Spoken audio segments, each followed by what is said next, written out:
Bonjour, ici Julien Flo du site gravecobourse.fr et on se retrouve comme chaque week-end pour l'analyse hebdomadaire des marchés financiers, de la paire euro-dollar, de quelques matières premières et puis également des opportunités à suivre cette semaine. Donc, ce qu'on va faire tout simplement là, c'est faire une revue du CAC 40, des principaux indices. Et puis faire un petit point un petit peu sur les actions puisqu'on est dans une phase de consolidation.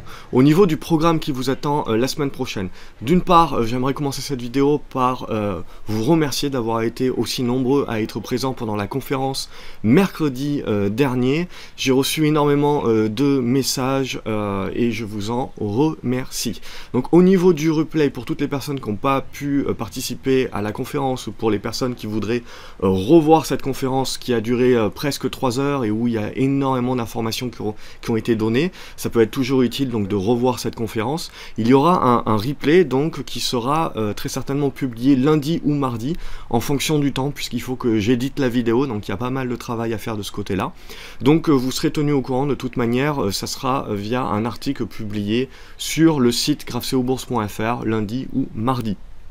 Également, mardi très certainement, une autre vidéo publiée. J'ai profité du soleil et de la plage pour vous faire une petite vidéo également sur comment maîtriser vos émotions avec une astuce simple. Vous verrez, ça peut complètement changer vos analyses et éviter de les biaiser. Donc, on attaque au niveau du CAC 40. Comme d'habitude, si vous appréciez ces vidéos-là, n'hésitez pas à me mettre un pouce bleu, à commenter également. Ça me fait toujours plaisir de pouvoir répondre à vos questions et de voir que le format vous convient et ça me motive à continuer. Abonnez-vous également à la chaîne YouTube. Ça vous permet de recevoir une notification dès que je publie une nouvelle vidéo et donc de ne rien louper. Et puis, vous pouvez télécharger mon guide gratuit qui vous permettra d'aller beaucoup plus loin dans vos connaissances et dans les bonnes pratiques pour réussir en bourse. Vous avez un lien en dessous de cette vidéo. On attaque le CAC 40. Donc on est dans une tendance haussière indéniable à long terme, mais à court terme on le voit, on est dans une consolidation qui est venue chercher, on le voit, notre oblique haussière de moyen terme et sur laquelle on a pu faire donc une mèche basse donc qui relance un rebond qui reste technique pour le moment, hein, tant que l'on reste en dessous des 5320 points. Donc on le voit, on est enfermé dorénavant dans une consolidation entre les 5190 points et les 5320 points.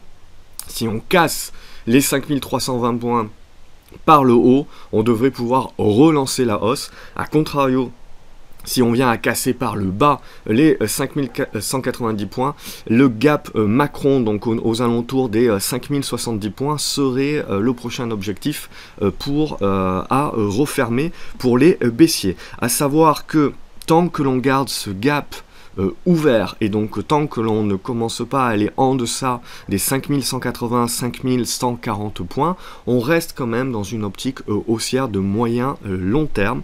Si on venait à passer en dessous, il y aurait très certainement un rebond à jouer, mais on commencerait sérieusement à handicaper la tendance haussière que l'on a maintenant mise en place de manière certaine depuis plus de 6 mois. Donc, méfiance de ce côté-là, on est un petit peu au milieu du gué, donc ça c'est à observer ces prochains jours.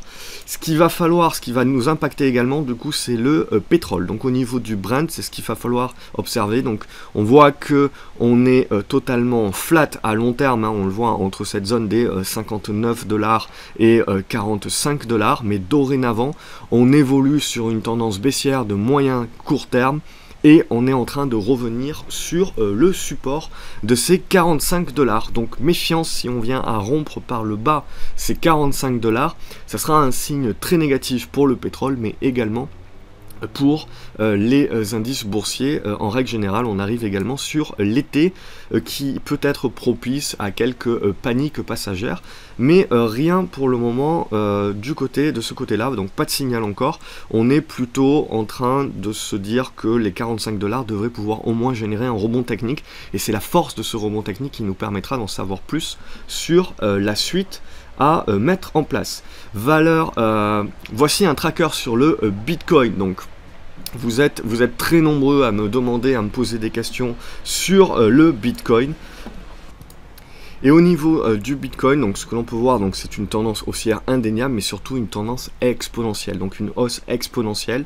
Donc l'avantage du Bitcoin, pour celles et ceux qui sont encore novices ou qui n'ont pas énormément d'expérience en bourse, c'est que tout simplement ça vous permet de voir comment se construit une bulle et surtout comment elle va pouvoir exploser. Donc vous allez avoir les différentes phases sur tout ça. Vous allez avoir les différents cycles et les différentes phases en très peu de semaines, et ça vous permet tout simplement de forger votre expérience entre la construction et l'explosion d'une bulle pour les prochaines fois. Donc ça c'est intéressant d'un point de vue pédagogique.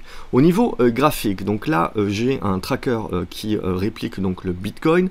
Donc ce qui nous intéresse, on a une hausse exponentielle. Évidemment, qui dit hausse exponentielle dit consolidation exponentielle également. Donc là vous allez rentrer dans une zone avec extrêmement de volatilité. C'est très très dangereux, surtout pour les personnes qui ne savent pas encore correctement trader. Émotionnellement c'est très difficile à gérer, puisque vous voyez on passe entre 550 $ et 350 $ et on va faire des zigzags dorénavant comme cela en construisant une nouvelle figure.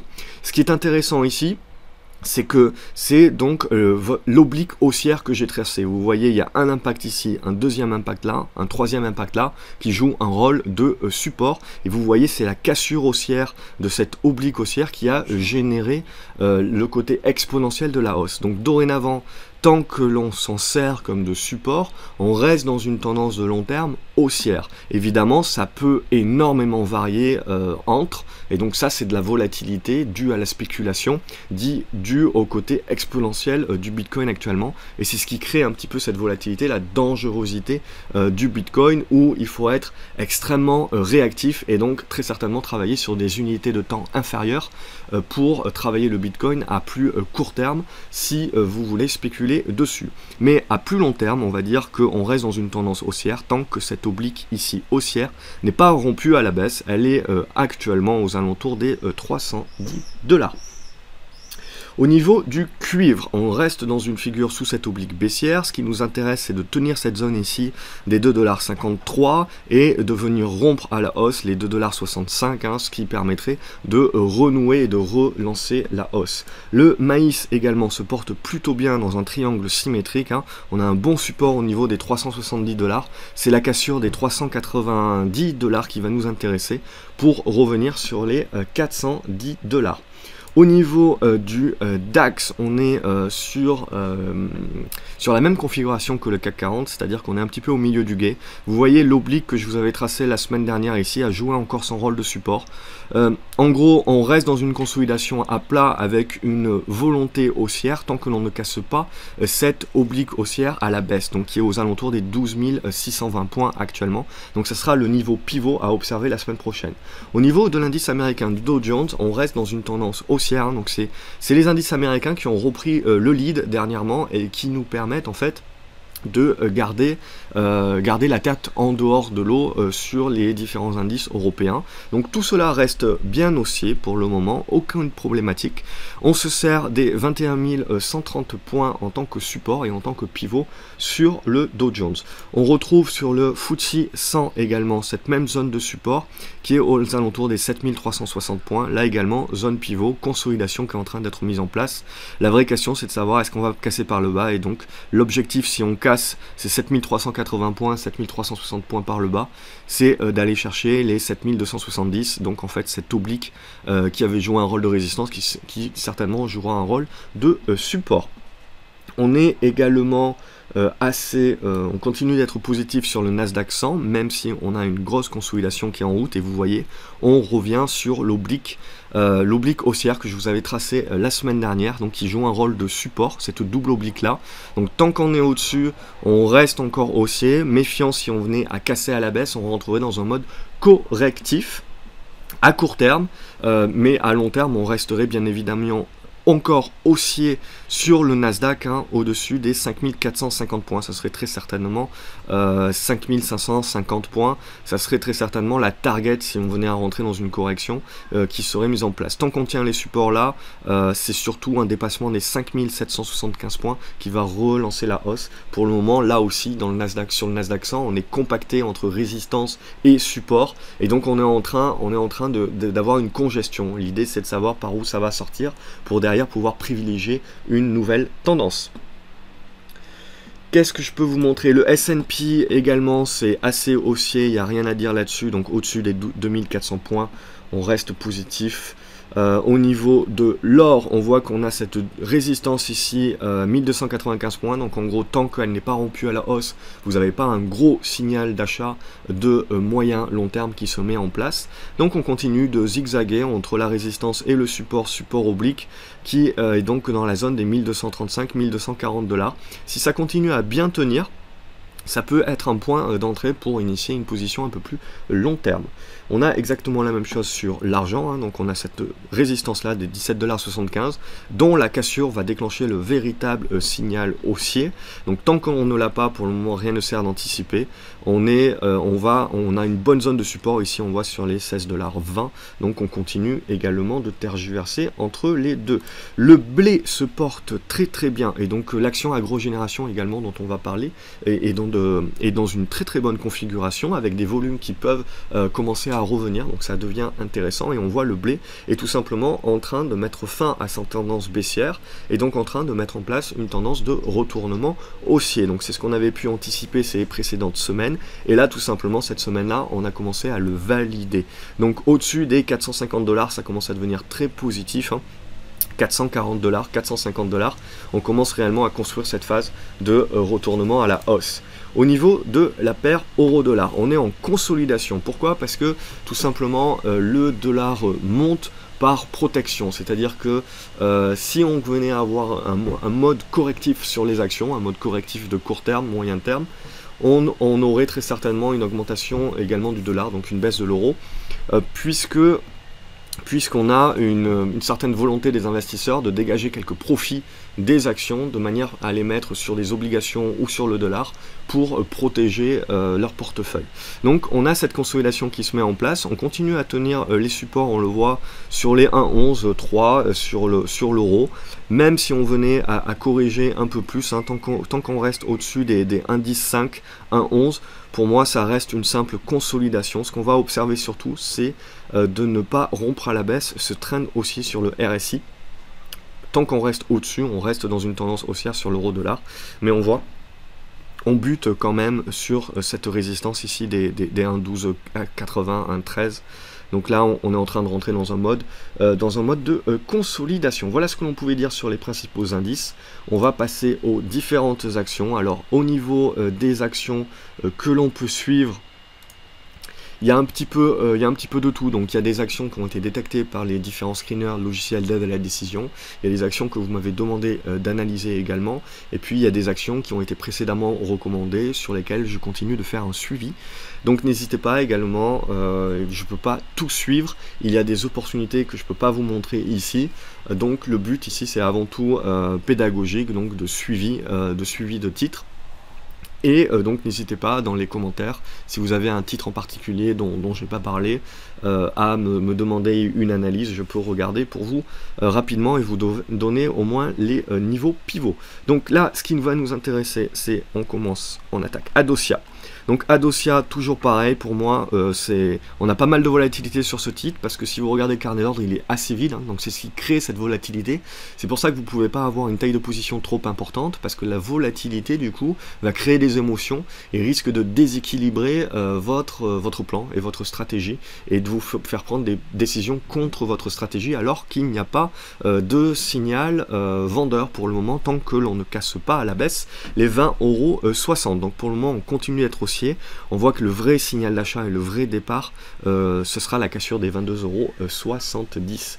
Agrogénération, du coup, pour moi est en train de devenir très très positif. Ça manque encore un petit peu de volume, mais on est très positif au-dessus des 38 centimes d'euros, donc à suivre. Air France KLM, on voit qu'on a plusieurs mèches hautes, hein, on est en train de rentrer dans une consolidation qui ne remet absolument pas en cause la tendance haussière de long terme. Ce que l'on peut viser éventuellement, c'est un retour sur les 10,60 € à 10,75 € qui devrait se jumeler à la moyenne mobile à 20 jours. Et celle-ci devrait jouer de support au moins dans un premier temps. Je vous montre Antalis. Alors là, il n'y a pas suffisamment de chandeliers, puisque Antalis, tout simplement, c'est la filiale de Sequana qui qui a été introduite en bourse. Pour moi, je pense que maintenant, il faut privilégier Antalis plutôt que Sequana. Donc ça va être... il manque encore des chandeliers, évidemment, pour se faire une idée. Mais dans le cadre d'un portefeuille plus long terme, Antalis est à suivre. Et donc on va continuer à la suivre vis-à-vis du portefeuille, même si j'ai pas de position pour le moment. ArcelorMittal continue sa baisse, hein, tout simplement, depuis qu'on la suit et que je vous avais dit d'être très sceptique hein, sur ce niveau ici en mai. Hein. Et on est en train de revenir sur une zone de support assez intéressante, la zone des 17,60 €. Donc on a eu un nouvel échec de rebond, hein, c'est pour ça que j'avais initié une position à l'achat et que je l'ai revendu derrière suite à l'échec à franchir cette zone ici des 19,20 €. Hein, et on est en train de revenir sur une zone support, donc je pense reprendre une position sur ce niveau-là pour rejouer un rebond qui... potentiellement, si on réussissait à revenir au-dessus des 18,80 €, redeviendrait positive et pour un rebond un peu plus durable pour viser derrière un retour sur les 20 €. Mais pour le moment, on reste quand même dans une phase de retournement de marché sur Arcelor. Hein. Donc c'est avant tout, non pas des positions long terme à prendre, mais des positions plutôt de court terme. Areva également, tant qu'on ne casse pas les 4,40 €, 4,50 €, il n'y a pas de signal d'achat, donc il faut patienter. Hard Price, on reste très positif au-dessus des 14,50 €, rien à dire. Au Plata, donc là, à très court terme, d'une manière très spéculative, ce qui va réellement nous intéresser, c'est la cassure des 40 à 41 centimes d'euros qui permettrait de viser un retour sur les 46 centimes d'euros. Ce sera très spéculatif dans un premier temps, mais ce que je vois bien comme scénario, c'est un rebond technique qui va buter sur cette zone des 47-46 centimes d'euros, qui va revenir sur cette zone des 40 centimes d'euros, et si on commence réellement à construire un bon support et à bien tenir cette zone des 39-40 centimes d'euros, ça va devenir intéressant pour initier des positions un peu plus long terme derrière. AvantQuest, donc là je vous avais dit la semaine dernière qu'on avait un bon support oblique, il a bien servi, lancé un rebond, donc on reste dans cette figure en triangle, donc tant qu'on est au-dessus de ce support oblique, il n'y a pas d'inquiétude, on est dans une phase de consolidation à plat sur le titre.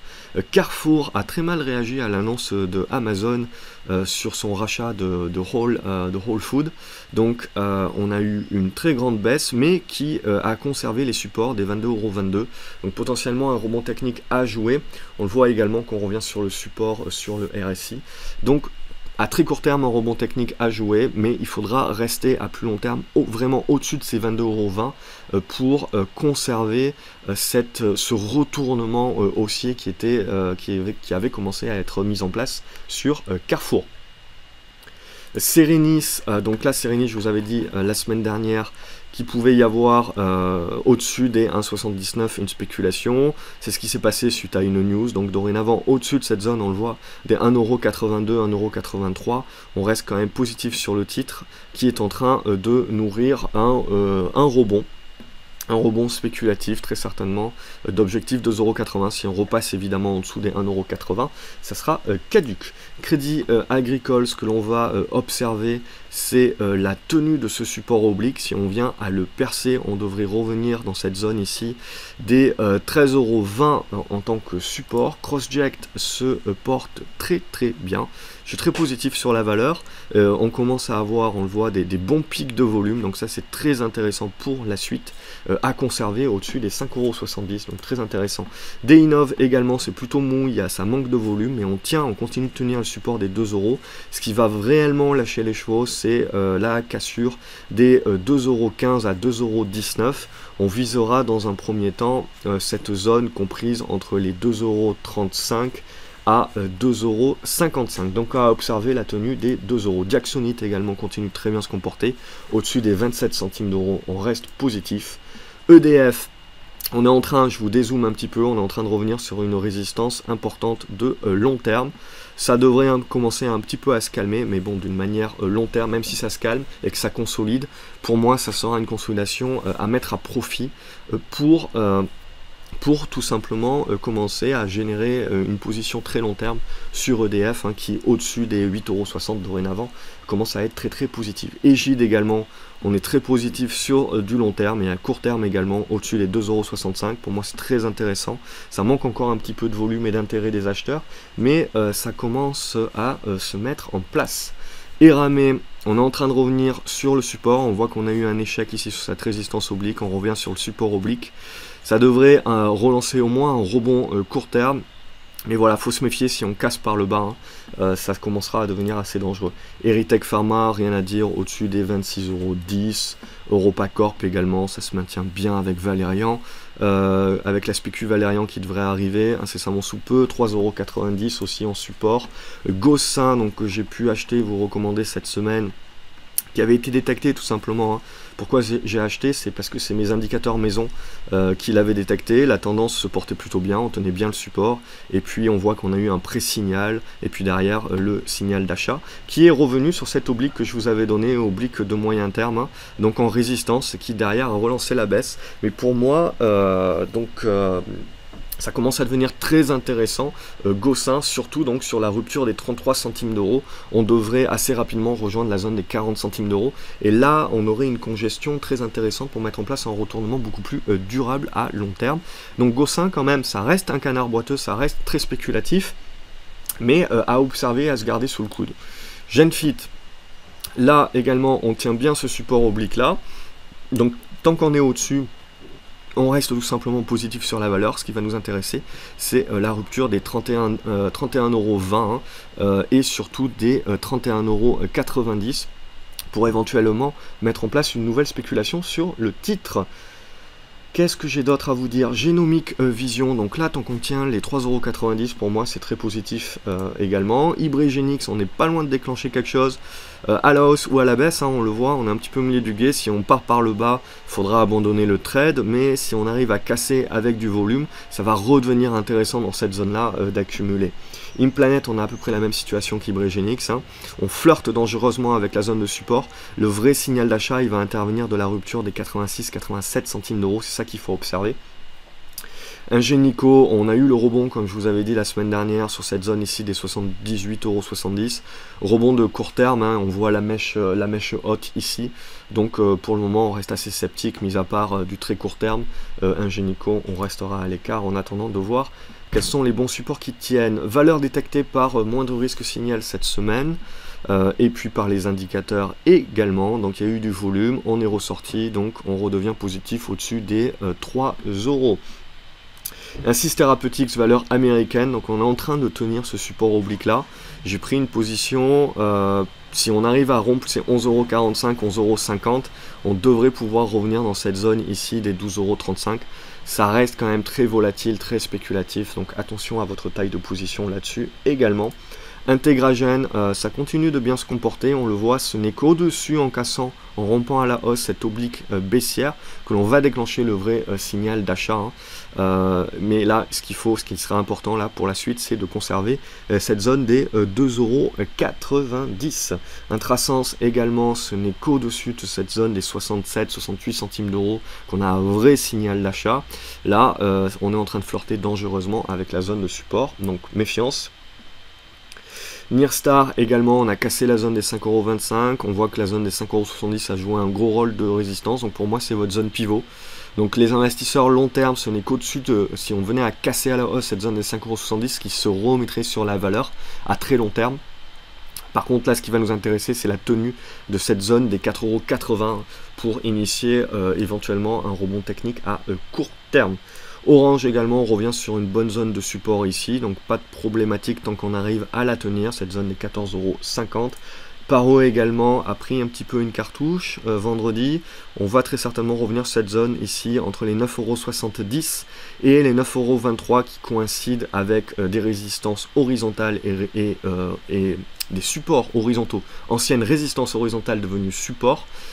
Et donc ce support oblique, donc cette zone là pour moi sera à mettre à profit pour réinitier une position sur Paro. Peugeot également a quand même un petit peu du mal, on le voit dans ce triangle ici, potentiellement est en train de tenter de casser par le bas. Donc tant qu'on n'arrive pas à casser par le haut, là on est dans une digestion. Donc soit on repart par le haut et c'est tout bon, soit on commence à casser par le bas et on devrait revenir sur la zone des 16,60 € dans une correction. Prologue également, on flirte avec le support. D'ailleurs, on peut tracer ça autrement. Hop. Donc ce qui va réellement nous intéresser, moi ce qui m'intéresse vraiment, c'est qu'on continue de conserver la valeur à long terme, tant qu'on tient cette zone des 82 centimes d'euros. Soitec, la semaine dernière, je vous avais proposé cette résistance oblique de très long terme.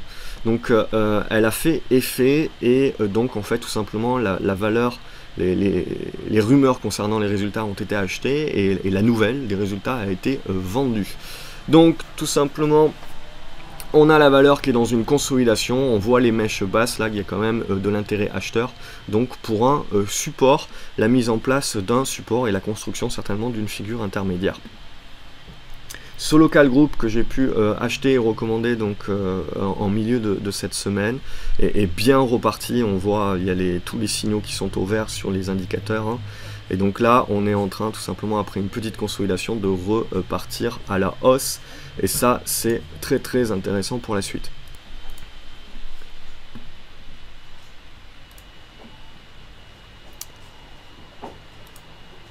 Stantis également donc continue à naviguer sur la zone des 2,40 €. On commence à flirter avec la zone des supports. On a je pense un gros risque de revenir sur la zone des 2,38 €, hein, qui coïncide avec notre résistance oblique qui avait été cassée à la hausse, qui devrait jouer un rôle de support, donc à observer dorénavant. Mais on voit bien que c'est la cassure de cette résistance ici, hein, des 2,57 € qui va vraiment relancer la hausse sur ce titre là. Pour le moment on a eu une hausse éphémère, hein, et qui n'a pas été confirmée. SunPower, haute valeur américaine, qui revient sur une zone de support intéressante sur la zone des 7,20 $. On voit que c'est la cassure des 8,40 $ qui va vraiment initier le renouveau à la hausse de la valeur. TGNX continue à bien se comporter, hein.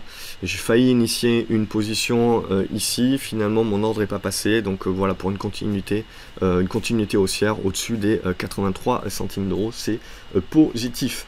TXL également continue de tenir les supports sur la zone des 2 €. Ce qui va réellement nous intéresser, c'est la rupture de cette zone ici des 2,30 € pour viser cette zone ici des 2,50 € et la cassure des 2,50 € initiera réellement un renouveau haussier. Valourec qui pour moi montre quand même de sérieux signes de force, hein, puisqu'on a une bonne tenue des supports sur la zone des 5 €, on a eu un bon rebond qui s'est mis en place et dorénavant une bonne tenue ici. Donc c'est pas un rebond technique, c'est pas un rebond court terme, on a plutôt une bonne tenue. On voit qu'il y a encore du boulot très certainement ici dans une congestion pour casser à la hausse et donc relancer une hausse de long terme.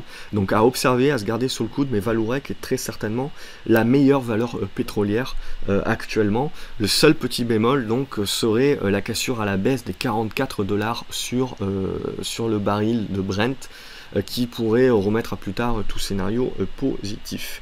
Vernier, autre valeur un petit peu spéculative, mais on voit pour moi tant qu'on tient la zone des 76 centimes d'euros, on a potentiellement un troisième effective school, donc un troisième pic haussier en préparation qui pourrait nous faire revenir sur la zone des 97 1 €. Je vais terminer rapidement juste en vous montrant d'autres valeurs qui peuvent être intéressantes. Ablinks, tant qu'on est au-dessus des 11,40 €, hein, c'est plutôt positif dans une continuation haussière. Vous avez Atari qui se comporte très bien également au-dessus des 21 centimes d'euros. On peut avoir, on a eu un gros signal ici avec un gros pic de volume, hein, et donc on peut avoir une continuation long terme dorénavant de cette tendance là. Biofitis également se comporte plutôt bien, revient sur une zone de support, donc j'ai initié une première ligne, je pense initier une seconde ligne. Évidemment le vrai signal d'achat de long terme, de retournement long terme, viendra de la cassure des 3,50 €, hein, mais là on a une bonne congestion si on arrive à conserver les supports.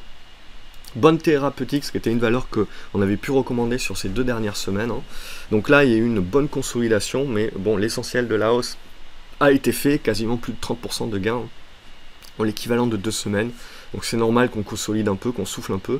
Et regardez, on ne consolide pas n'importe où, hein. On revient sur cette ancienne résistance horizontale que je vous avais donnée et qui est en train de servir de support. Europlasma, vous avez été nombreux à me demander mais comment as-tu fait, donc Europlasma et Gossin étaient relativement dans la même type de configuration, et puis surtout il n'y a pas de magie, hein, je veux dire c'est mes indicateurs et les screeners qui me donnent ces signaux d'achat en avance, et tout ce que je fais c'est les suivre tout simplement. donc via la stratégie du moindre risque. Donc là évidemment c'était spéculatif aussi, on a eu une news qui est venue couvrir ça, mais bon en fait vous voyez que la news avait été anticipée et que graphiquement en fait il n'y en avait pas moyen de savoir à l'avance que la news allait donner ou quand est-ce qu'elle allait tomber, mais graphiquement on avait quand même une embellie ici et quelque chose à faire avec un pré-signal à l'achat qui avait été donné. Donc ça quand même très intéressant. Là maintenant on a une consolidation qui revient sur la zone des 31 centimes d'euros et je pense réinitier une position sur ces 33-32 centimes d'euros, une position un peu plus long terme puisqu'on voit hein, graphiquement même si ça a été une hausse éphémère, je pense qu'on a la première brique d'un renouveau de tendance à suivre. Donc ensuite on a du MEMSCAP qui continue à se comporter très bien sur une tendance long terme, MBWS également très positif sur MBWS, on a une bonne consolidation qui s'est mise en place et qui nous permet de revenir sur cette zone de support entre les 14,80 € et les 15 € qui je pense peut être mise à profit pour commencer à initier une première position sur la valeur dans un but long terme. Spineway également, je suis très positif sur la valeur au-dessus des 3,20 €. Là également, la consolidation peut être éventuellement mise à profit pour initier une première position pour une volonté long terme. Neovax également, on va commencer à chatouiller le support oblique, donc à observer cette semaine de près pour savoir un petit peu ce qu'on fait avec cette valeur là. Mastrad, c'est une valeur spéculative que j'avais pu recommander. On a joué le rebond technique, il a eu lieu, on a vendu et dorénavant vous voyez on est en train de retenir les supports, donc pourquoi pas initier une nouvelle position de manière spéculative également. Holot Group, on a quelque chose d'intéressant qui est en train de se passer. C'est une valeur que je vous avais recommandée vers début mai, il me semble. Et donc, on est en train de casser une résistance de moyen terme. Donc ça, c'est très positif pour la suite. Sur Holot Group, ça demande confirmation encore. Hein, mais vous voyez, on commence à avoir des volumes. Donc, on commence à avoir des gros poissons qui commencent à rentrer sur la valeur et qui commencent à être aussi intéressés. Valeur spéculative qu'on m'a demandé, Espérité, donc très spéculative. Hein, par contre, vous voyez là, si on arrive à tenir cette zone des 60 centimes d'euros, éventuellement on peut nourrir un nouveau rebond vers la zone des 75 à 79 centimes d'euros d'une manière très spéculative, Espérité, et puis ça bouge énormément, donc il faut être devant l'écran. Je vais en terminer là, je vais terminer avec Equinox peut-être. Donc Equinox, ça n'a pas pris pour le moment, donc on attend la cassure des 6,20 € pour vraiment initier le signal d'achat.